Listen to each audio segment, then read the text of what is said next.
Magandang araw po ulit mga kababayan at nandito pa rin ho tayo sa Roma upang makapanayam si Ate Lovely na may-ari ng isang grocery store dito sa Rome.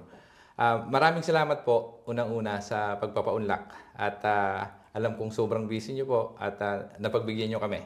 So magkukwentuhan lang ho tayo at ito po ay walang maling sagot at definitely lahat tama.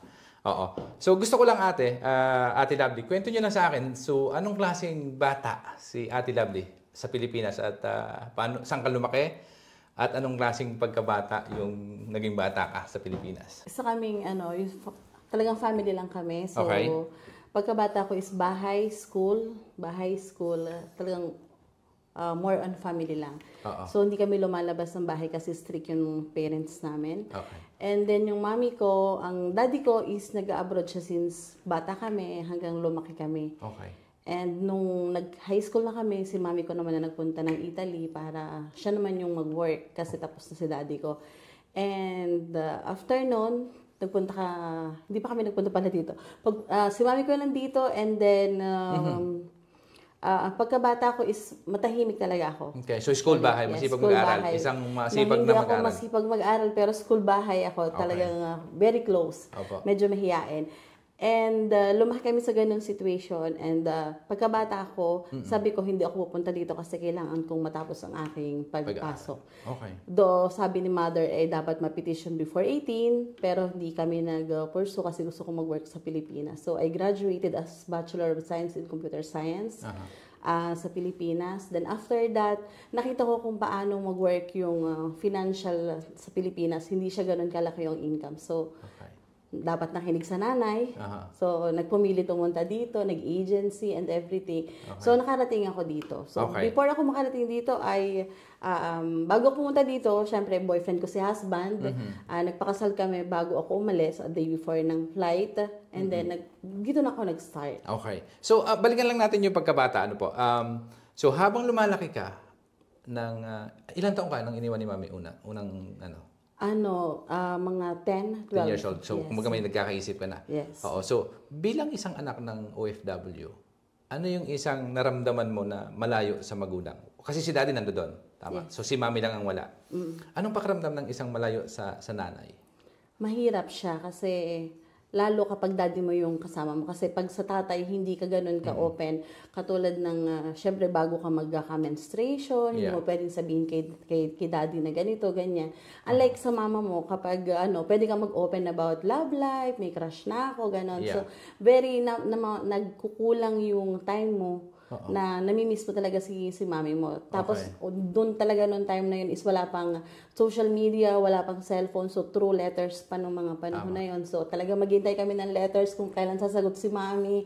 Or voice tape, kailan siya magme-message. So, hanggang sa nagkaroon na ng mga phones and everything, dahan-dahan na-overcome naman yung parang pagka-miss mo sa nanay mo. Oo. Gano'n kadalas umuwi si mami dati? Si mami, every year? every 4 years. So, ang dami talagang oras na wala siya, na hindi mo sila kapiling. Even my debut, yung debut ko talaga, wala siya doon. Pero she gave me the best debut na naranasan ko ever. Okay. Kaya, Nung bata ka ba, na the fact na ikaw isang bata rin, na naiwan ng nanay, which is sabi mo nga, definitely may kulang. Habang lumalaki ka, wala siya, di ba, sa piling mo. Pinangarap mo ba o inisip mo na balang araw kapag nagkapamilya ka rin, ganun mangyayari sa'yo? Or ano yung nasa isip mo? nung bata ako, sabi ko ay kapag ako ay nagkaroon ng asawa, hindi ko hahayaan na maghiwa-hiwalay kami. So, talagang pipilitin ko sa anong paraan na maging intact at buo ang pamilya na hindi talaga magkakahiwalay sa hirap at ginawa. Kasi, kumbaga, dinanas mo na yun. Yes. Oo. So, second generation, lola ba? Nandito rin? Hindi? Yes, nandito pa rin sila. So, actually, pangatlong generation ka na nakarating ng Italia. Yes. Tama. So, okay. Napakaganda ng experience na, sabi mo nga, yung iyong gusto, sana, pag nagkaanak ako, gusto ko kasama ko sila. So, paano tumating yung opportunity na makapunta kayo sa Italy? Nung nag-agency si Mami. Okay. Tapos hindi pa rin ako pinalad na makarating. So, since para Christian, meron akong isang friend na taga Netherlands. Okay. Then siya yung nag-invite sa akin there, tapos tumawid ako dito. Yeah. So, from there, nakarating ako dito sa Roma. Oo. So, first job, ano naging unang trabaho mo? Nandito ka na, forward tayo. Nandito ka na sa Italy, dalaga ka pa? Yes. Just No, for the record. May asawa ka na? May asawa na ako. So, sabay-sabay ba kayo nung napunta? No, nagpakasal ako before I leave. Okay. So, nung dumating ako dito ay Married talagang ka na? married na ako. Oo.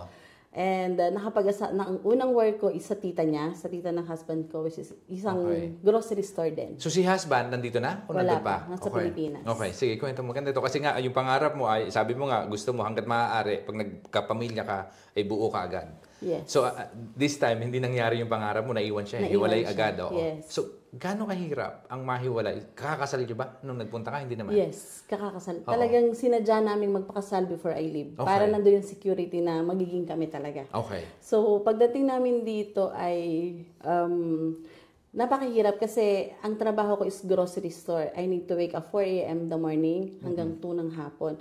So, ang dito pa sa merkato, ang tawag sa market is ilalabas mo yung goods, papasok mo siya kasi nasa market talaga siya, wala siyang place. So, ganun yung trabaho ko. Tapos, every time, syempre, ang tipo ko kasing babae is very silosa. So, yung husband ko, meron kaming computer shop business sa Pilipinas. Okay. And, talagang sabihin mo yung sa load na ginagastos namin a day, hindi siya worth para sa kinikita namin. Okay. Okay. So, lagi kami nagtatawagan. Siguro box-box ng mga card pa nung panahon noon para lang matawagan ko siya every time. And bago mag 1 year, we decided na ibenta na niya lahat ng nandoon at pumunta na rin siya dito. So wala pa, that time wala pang anak? Wala pang anak. That's good. Okay. So at least, doon sa part na yon medyo lumilinaw na yung pangarap mo. Tama ho ba? Okay. So, doon sa experience mo ng 2 years, ano yung pinaka-struggle na dumating, yung may pagsubok man? Kasi maliban obviously doon sa nagkahiwalay kayo, long distance relationship na eh. Yes. Ano pa yung ibang pagsubok na pagsubok na naranasan namin is siguro nung dumating na siya dito after a year. So, okay. After a year nung same pa rin yung work ko, nandun pa rin ako sa grocery. Dumating siya after a year, then syempre gusto namin magka-baby agad. Okay. And hindi kami na-bless ng baby. In 5 months, nawala siya. 5 months na siya, tapos namatay pa. Yes. Okay. So talagang yun yung pinaka-painful part ng buhay namin. Kasi dahil nga sobrang hirap ng trabaho ko, lagi ako nakatayo, ganun. So yun yung mga causes. At talagang sabi namin, hindi kami muna magbe-baby, sabi ng doktor. Okay. But after 6 months we try, sabi ng doktor, kailangan mag-rest in 2 years. Pero matigas ang ulo namin, in 6 months we try. Okay. And talagang praise God, nakabuo kami ng baby. Okay. So yun yung first baby mo? First baby namin. So si husband may trabaho na that time? That time, si husband ay hindi nagtatrabaho. Siya ay super sipag lang na tinutulungan ako. At nagtitinda siya ng yung mga card ng pantawag, siopaw. Siyempre, nasa market. Kung ano yung available na pwede mong itinda. Tinda mo na. So, itong tindahan na to, pag-aari nyo na that time? No. Sa tita pa niya ako nagtatrabaho. Okay. So sa kanila lahat yun. So empleyado ka? Yes. Okay. That is my first training talaga dito. At the same time, nung dumating si husband, tumutulong na rin. Pero at the Yes. same time, kumikita na rin siya sa pagtitinda ng Yes. card. Tama ba? So, gaano ka-importante sa inyo na dapat pag nasa ibang bansa ka, talagang madiskarte ka lang? Sa inyo ba? Ikaw, ano yung natutunan mo na dito mo na lang na-realize na isa na pala alam ko na yon? Na nasa Pilipinas pa ako, dapat pala pagdating ko sa Italia, napaghandaan ko na yan. Meron bang ganon? Siguro. Kasi pagkabata namin kasi dahil lumaki nga kami ng bahay, school, ganyan. So, hindi kami paano ko ba sabihin, nabuhay kami sa, alam mo yung buhay na nagfi-facial ka, manicure, massage, yung ganun yung buhay sa Pilipinas. Okay. Then pagdating mo dito, talagang yung sabihin Sub-sub natin, sa trabaho, sub-sub ka talaga sa trabaho.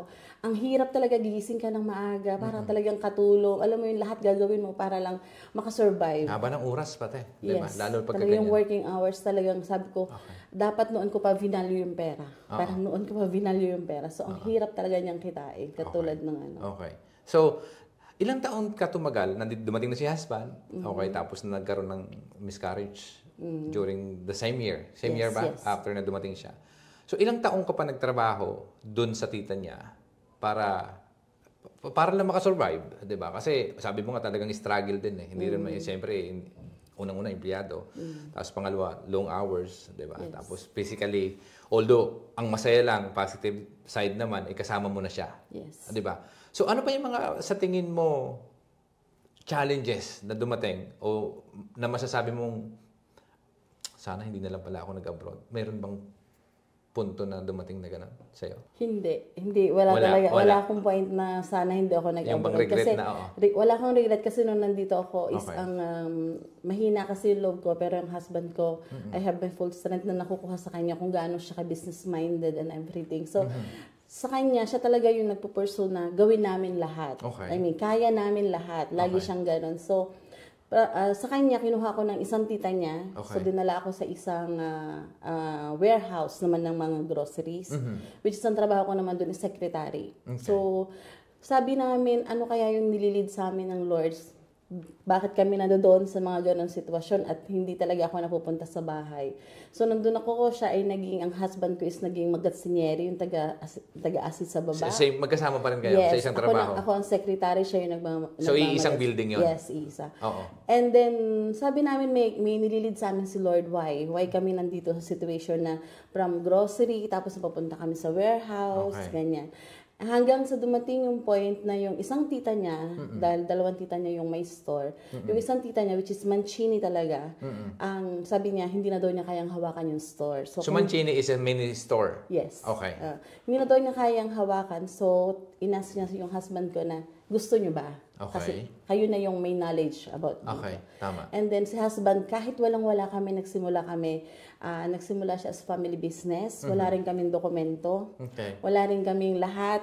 I mean, meron lang ako is my family, yung buong family ko. Okay. So, they provide everything. Nangutang kami, nag-compass, ganan. So, lahat para lang makuha namin yung tindahan. Okay. Unfortunately, hindi pa namin nakuha ang tindahan. Nagka-problema kasi nawala daw yung pera. Okay. And then, parang wala na kaming pag-asa. So, ano nangyari doon sa tindahan ni tita?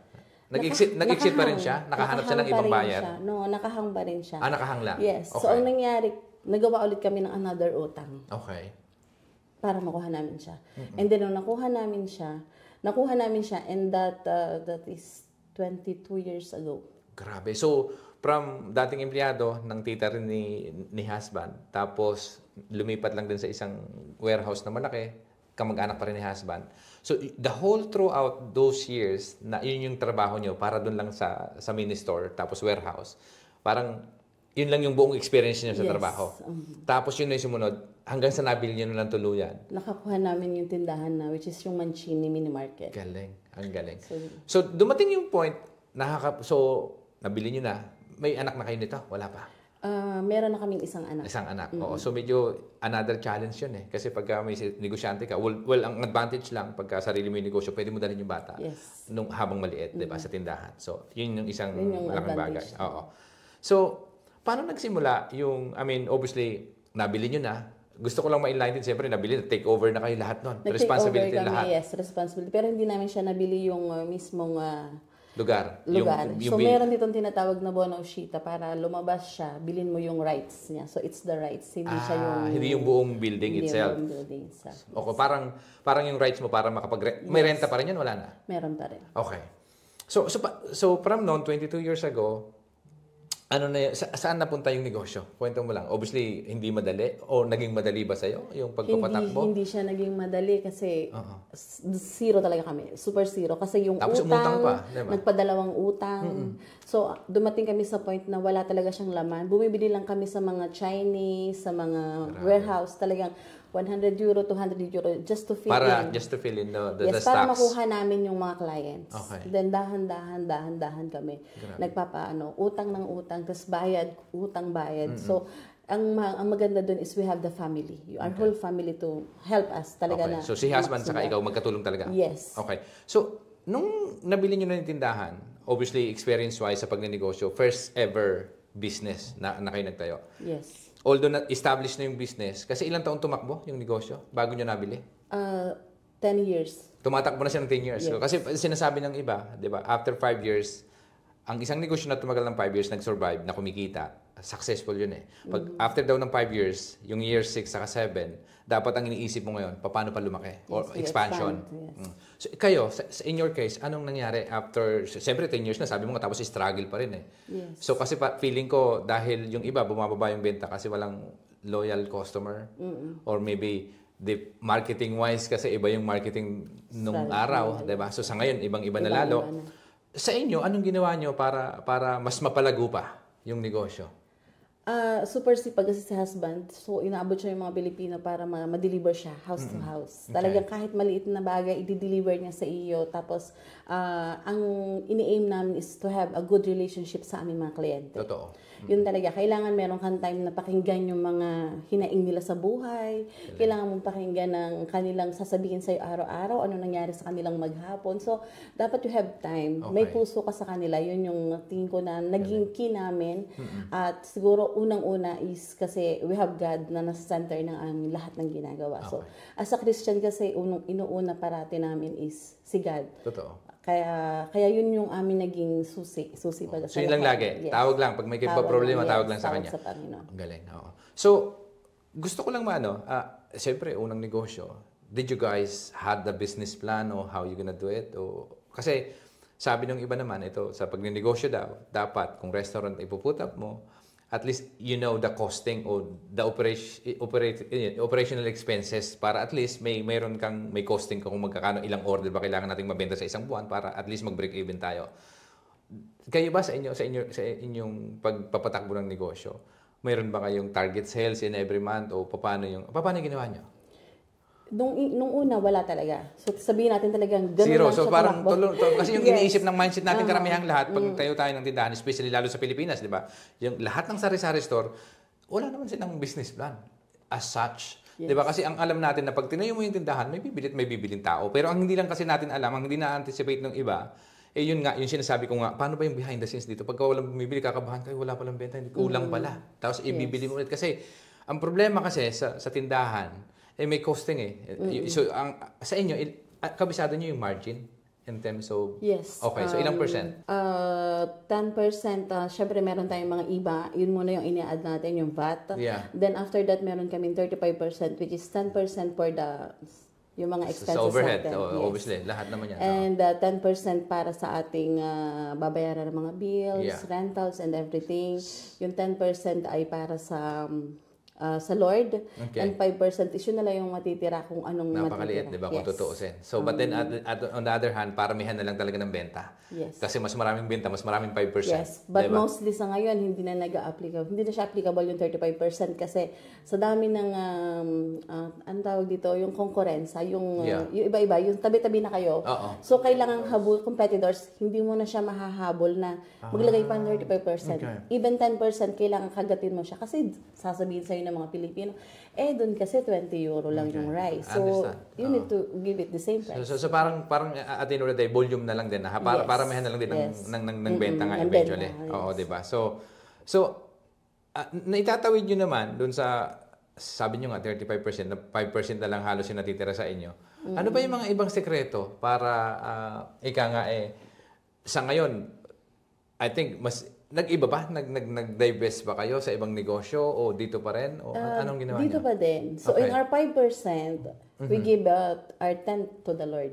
Okay. That's the first thing. So, dahil nga si Lord ang aming center, we give our 10. At we really thank God kasi sa 10 namin ay binibigay, hindi niya kami pinagkukulang. Hindi rin niya kami, sabihin mo na mafe-feel namin na walang-wala tayo ngayon. No? Dahil after, I think it's 3 years, 5 years, nakapag-expand kami ng another shop. So, 2 branch na kayo ngayon? Tatlo na? So, nag-apat pa siya nung inalis namin. So, every 3 to 5 years kasi nag-expand kami ng another shop. So, doon namin nakikita na when you give it to the Lord, magbe-bless talaga siya, magpo-pour talaga siya ng blessing. Yeah. So, yun talaga yung talaga susi namin, lagi namin hinuhold. Yun nga, maliit na yung kita, pero dahil sa pakiramdam mo, inaali mo lahat sa Kanya, talagang ibinabalik lang din. Dahil mas di baling kung kunti kitain, basta para sa Kanya to. Yes. Ganun ho ba? Tama ba? Okay. So ngayon, napakaganda ng ginagawa nyo at obviously, ang lahat ng kliyente nyo, karamihan, 99% would say Pilipino or may ibang mga taong bumibili rin ng produkto ng Pilipino? No, mostly po talaga Pilipino. O product natin. Yes, oo. Para sa akin, yung iba, yung biggest way nila, just to serve the community. Di ba? Parang sa inyo, sa tagal nyo na dito, 22 years. Yes po. Oo. So ngayon, 3 branch na. Ano yung balak mo in the next 5 years? ano na po siya, para na po siya sa mga bata eh. Since si husband po is natawag bilang isang pastor, so our aim now is to serve the Lord fully. Okay. So, doon na po kami papunta. Okay. Dahil yung eldest ko po is 20 years old. So, sino yung she's successor? taking na yung isang. Yung isang stories na sa kanya na. So, I'm waiting for the other two na magkaroon sila. Na maging interest legal. Para maipasa rin yung dalawa. Actually, sa age po nila, I have 20, 16, and qualify na, pwede na. 13. Pag sinabi kong halimbawa po ganito meron kaming gagawin, nagte-take over po sila sa bawat store. Galing. So, alam nilang gawin. Sabi ko nga, tinrain ko po sila hanggang paglilinis ng banyo, paglilinis ng mga gulay, pag-display, lahat ng pricing and everything. Para pag iniwan ko, alam po nila yung gagawin nila. So, balikan natin yun. Masarap lang ng empleyado sa pamilya, buong pamilya kayo nagtutulungan. Sa'yo, paano mo binabalanse yung trabaho kasi pagdating sa trabaho dapat eh. In my opinion, di ba? Paano mo binabalanse? Siyempre, ikaw yung boss, tapos yung anak mo yung empleyado, and such, di ba? Na parang, so, ikaw, paano mo binabalanse na pag binigyan mo ng task yung anak mo, dapat magawa niya na mas maayos? Paano mo binabalanse yung... Kasi paglabas natin sa trabaho, nanay mo na ulit ako eh. Ngayon, boss mo ako habang nandito ka sa ano. Dapat kasi parang ganun daw yung disiplina natin sa mga kamag-anak. Pag trabaho tayo. Paglabas, ay, nanay mo ulit ako. After ng work. May ganun ba kayong ano? Yes po. Setup? Sa amin kasi, meron kaming, chinecheck ko sila. So, chinecheck ko everyday yung ginagawa nila. Nagawa mo na ba to? Nalinis mo na ba yung gulay? Okay na ba yan? Nagsisales stock ka ba? Magkano na yung benta mo? So, lagi akong all eyes sa gagawin nila everyday. So, kailangan ko silang i-guide pag hindi. Kasi, kailangan mong ma-reach yan. Ang ginagawa niya para ma-reach niya yung quota niya for that day, mag-extend siya ng oras. Okay. Mama, okay, I will stay hanggang 8 o'clock para po baka may bibili pa. So, yung ganun po yung training ko yung sa mindset kanila. para mas mahasa na mas bata. Po. Kasi hindi ba pwede na, okay, nakaupo ako dito, walang bumili, okay na, kasi walang bumili. So, hindi po dapat ganoon. Dapat meron silang, tinuturuan ko sila, mag-sales to ka, kailangan maubos mo yung 1 box ng pancit canton for today. O kaya bibigyan ko siya ng 3 box ng tilapia, kailangan mo ibenta siya for the whole day dahil Webes ngayon. So, kailangan nyo ma-reach out yun na. Kailangan talaga mabibenta niya yun. So, sa tingin mo, ikaw, dahil sa tagal nyo nang ginagawa to, yung mga loyal customer na nagpapabalik-balik, ano yung tingin mo na sekreto para magpabalik-balik sa iyo yung customer sa tagal ng panahon? Kasi kanya-kanyang parokyano yan eh. Sabi mo nga, marami namang magkakatabi na halos tindahan eh. Bakit mas pinipili nila kay Ate Lovely mamili kumpara doon sa iba? Kasi kanya-kanya yan eh. Sabi ko nga, ano sa tingin mo yung naging advantage? O nakitaan niya sa'yo na, oy, babalik kami kay Lovely pa rin kami mamimili kasi ganito. Ano yung sa tingin mong naibibigay mo sa kanila na hindi na ibibigay ng iba? Siguro po yung pagiging on-time ni husband, yung all hands, yes. Through delivery. Yun yung sinasabi ko yung deliveries namin is yun.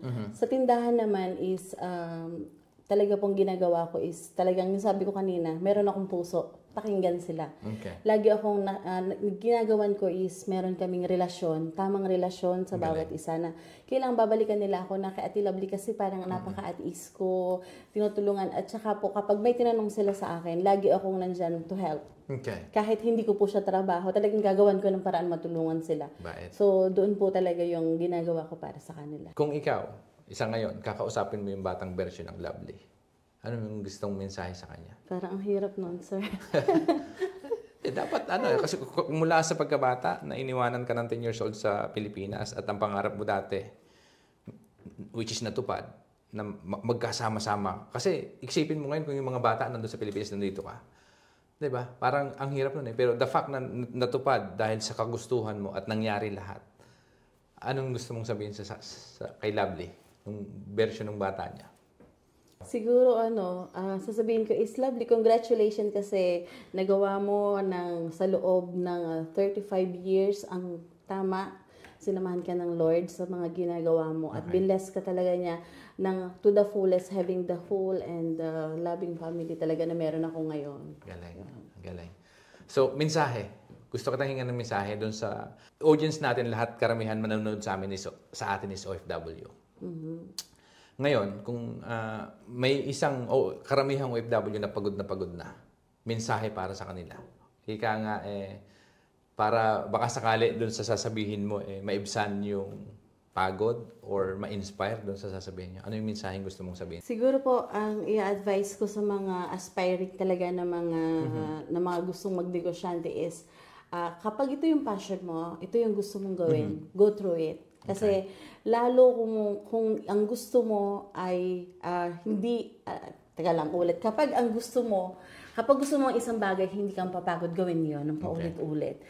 Kasi kapag gusto mo siya, kailangan ipupursu mo na maibigay ang the best mo para lang mag-succeed ka ng tama papunta doon. So, kailangan lagi ay yung number 1 kong iiwan is put God in the center of everything. Huwag kalimutan magdasal. Huwag kalimutang manalangin, huwag kalimutan na tumawag sa Panginoon at ibigay sa Kanya lahat.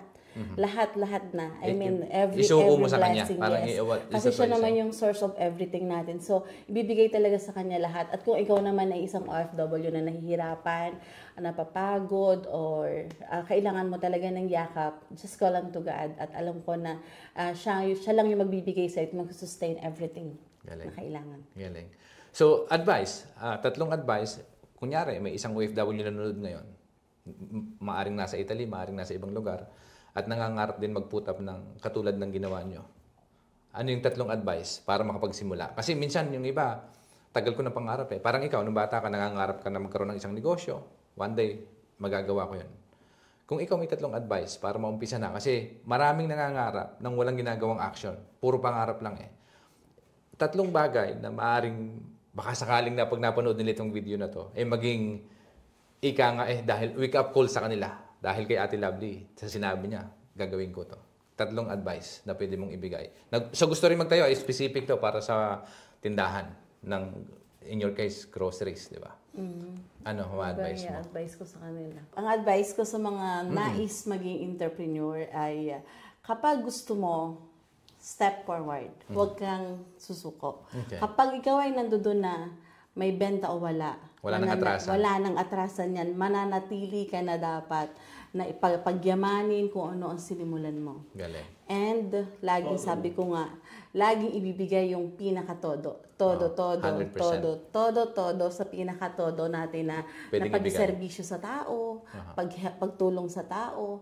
Kapag nandiyan ka na at ibigay mo talaga siya, I mean, hindi mo na siya kailangan na ayoko na, hindi pala siya nag-aano, hindi siya nag-work. So, palit ako ng business. So, kailangan meron kang consistency. Okay. Consistency kasi yung pinaka-key. Kailangan lagi kang galing na. Siya ako naniniwala din ako doon sa sinasabi niyo. And just to follow up those things, na pag naumpisahan mo na, para sa akin, hindi kailangan perfecto eh. 'Di ba? Ang importante mag-umpisa ka at pag naumpisahan mo na, may mga bagay na matututunan ka dyan na lang. Pero ibig sabihin, ang isang negosyo, nagfe-fail lang yung isang business kapag ikaw ay sumuko. Yes. Kasi ang totoo naman, kaya naman sumusuko yung iba kasi nga parang nawawalan na ng pag-asa kasi puro lang ako pagod, wala namang kinikita. Pero the fact na sinasabi mo nga, bukod sa nagdadasal ka, may gagawin ka. May gawin kang action. Paano ko ba masusolusyonan yung problema para mapalaki ko pa to? Para madagdagan yung benta. Sa akin, ang importante, hanggat hindi mo sinusuko, walang failure. Failure lang kapag sumuko ko na, ayaw ko na. Tapos. Pero ibig sabihin, pag kahit gano'ng kahirap at pinaglaban mo, sabi mo nga, ibigay mo yung 110%, it will happen eventually. Basta consistent lang, tuloy-tuloy lang tayo. Tama? Ang galing nun. So, ikaw, Ate Lovely, sa'yo, ano ba yung, ano yung success o tagumpay sa'yo? General. Well, sa akin, maaring yung success sa'yo, hindi success sa akin. Parang ikaw, actually, yung pangarap mo nandiyan tupat. Success na yun eh. Yung pangarap mo ng bata ka na makasama mo ang pamilya mo, the fact na nagtatrabaho ako at magkakasama ng negosyo ngayon. That's success for you, in my opinion. Diba? Ikaw, ano ba yung success pa bukod doon sa'yo? Sa lahat kasi na binigay ng Panginoon na success sa buhay namin, ay kung anong meron kami ngayon is already the success na dito sa mundo. Pero yung nais namin na success is talaga yung success na makasama ang Lord, success na makapag-serve sa Lord fully, success na makapag-serve sa community fully, wholeheartedly, para magawa namin yung pinapagawa ng Lord na sabi nga lagi ng Lord is, go and make disciples. So, share the word. So, yun talaga yung pag nagawa namin yun, masasabi ko talaga na successful kami, na servant. At sa tingin ko mangyayari yun, sa tulong niya. Thank you, Lord. Diba?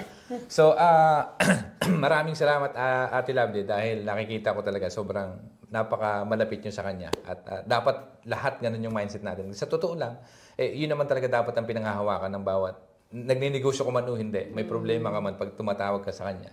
I'm sure yun yung magiging sandalan mo ika nga para magtuloy-tuloy lang ang laban. Hindi madali. Sa business nga namin is nitong lately, nung naging pastor siya, one of our struggle talaga is, sabihin mo, sa isang store namin, bumabenta kami ng 10 to 12 case ng beer.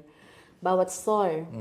Since naging pastor siya, so syempre bilang pastor, hindi mo kailangan magbenta ng isang bagay na makakasira ng isang tao. Kasi alcohol, diba? So, tinanggal talaga namin siya. Tapos, on Sunday, syempre, alam naman natin na ito yung labasan ng mga Pilipino. Yeah. But Sunday is for the Lord, so we need to be close on Sunday. So, dalawang bagay na struggle namin, siguro 1 year, and na-overcome namin siya. Na-bless kami ng Lord na kahit sarado kami ng Sunday, kahit hindi kami nagbebenta ng mga alcohol, may replacement siya ito ng replacement ng tulad ng ticketing, nagkaroon kami ng ticketing, remittances, nagkaroon ng additional in replacement to it. Para ganun ka-powerful, di ba? Yes, ganun talaga kami, super blessed sa Lord. Kaya kahit pili mo pagkukulangan ka na, pero hindi pa rin kasi nandyan pa rin siya to rescue and give everything. Maraming salamat ate. Ngayon, gusto ko lang, kung may pagkakataon, mapupunta yung mga Pilipino na obviously hindi masyado komisyado sa Roma at napupunta at naghahanap ng Pilipino food. Invite mo sila. Ito yung camera mo. Saan mahahanap? At ano ba yung pwede nyo, baka sakali, yung community Pilipino, naghahanap ng mga Filipino foods na baka may matulong kayo. Ayan po. So, sa lahat po na makakarating sa Roma, ini-invite po namin kayo na dumaan sa aming store, sa aming pong maliit na store sa Mancini on the Go. Matatagpuan po sa Via Aurelia 310, kung saan po malapit ang ating Philippine Embassy. Meron din po kami sa Mancini, sa Kapulinya po ng Bas, sa Viale Pintoriquio 29. At kung kayo naman po ay mapapalapit sa bandang Kasia, meron po tayo sa Via Vibio Mariano 13 B. So, kung ang kailangan mo at ang hanap mo ay ang mga pagkain at produktong Pilipino, pumunta ka lang po sa amin at doon matatagpuan mo po lahat ng hanap mo. God bless! Galing. Napakagaling na. So, yun. Maraming salamat ate. Ate Lovely, salamat. At talaga naman na-appreciate ko yung oras na binigyan niyo sa amin. At I'm sure maraming may inspire. Yung struggle at yung success sa'yo ngayon. Number 1, ang nakikita ko talaga, ialin mo lahat sa isang malaking aral. Yung magtiwala sa kanya. Yes. Napakaganda nun. So again, maraming salamat po muli sa panonood at sa oras na pinagkaloob niyo sa amin. At sana po ay nakapulot ng aral at na-inspire kayo sa isa namang success story. Dito sa Roma pa rin, si Ate Lovely na isang may-ari ng grocery. So maraming salamat po. Hanggang sa muli.